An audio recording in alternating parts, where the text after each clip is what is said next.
Would you like to hear a story for Naberus? One that I told my grandchildren when they were small. Very well.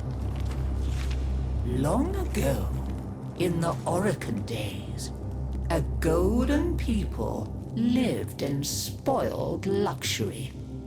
If a body wore out, why, they would take a new one as easily as plucking a maprico.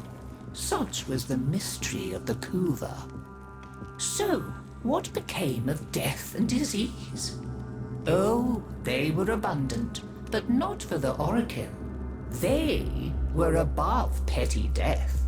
Such was their contempt that they decreed a special day on which to make fun of it. On Naberus, the night of memory, the shining people laughed at death. They dressed in costumes that recalled the old days of mortality. Skulls grinned, hallways guttered with demon lights. For one night, beauty was banished. Rot and monstrosity held sway. Now, on one very special Naberus, 3 pretty Orokin were bored, as Orokin so often were. Naberus no longer holds its magic for me, sighed one. Masks and costumes are for children, grumbled another. Why follow the crowd, mused the third. Are we not the very elite of the elite? Ha ha! Up, my Kissingtons, my luscious loves. Send for blue Kuva and hot lights. I have a sport that will mend all.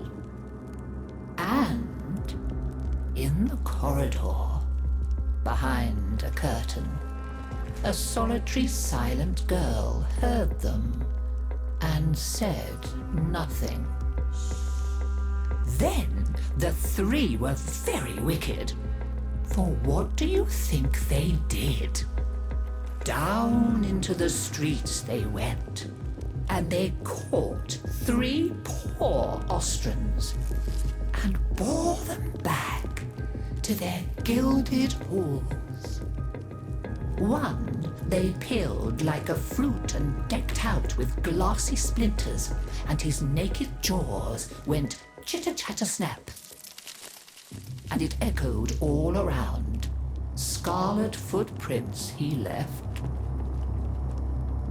Another's limbs they twisted and wrenched his neck, and made a bundle of him until he scuttled upsy-downsy like a horrid crab, with his sockets all empty and his stretched-out nose snuffling.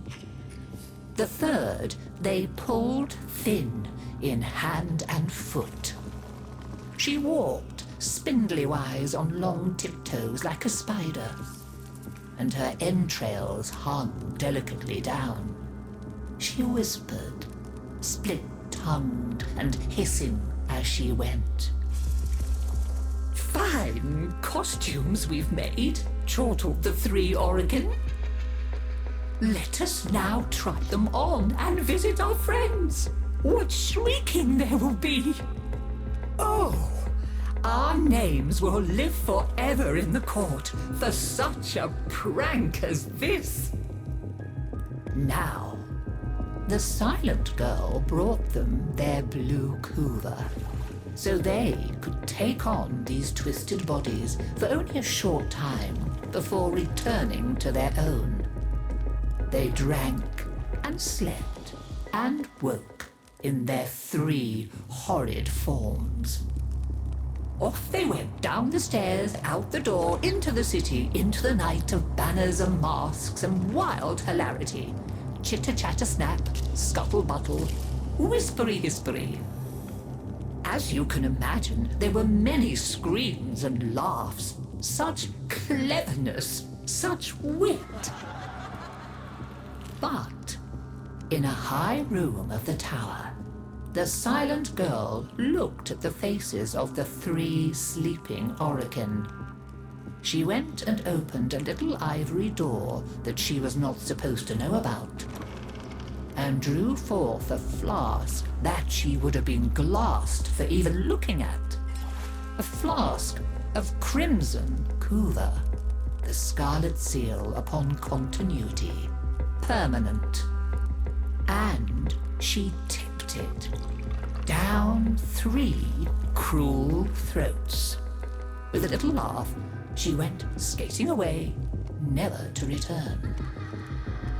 There were many screams that Naberus night, but when the sun came up, none screamed so loud as the 3 who found that they were trapped in the hideous bodies they themselves had fashioned forever and ever.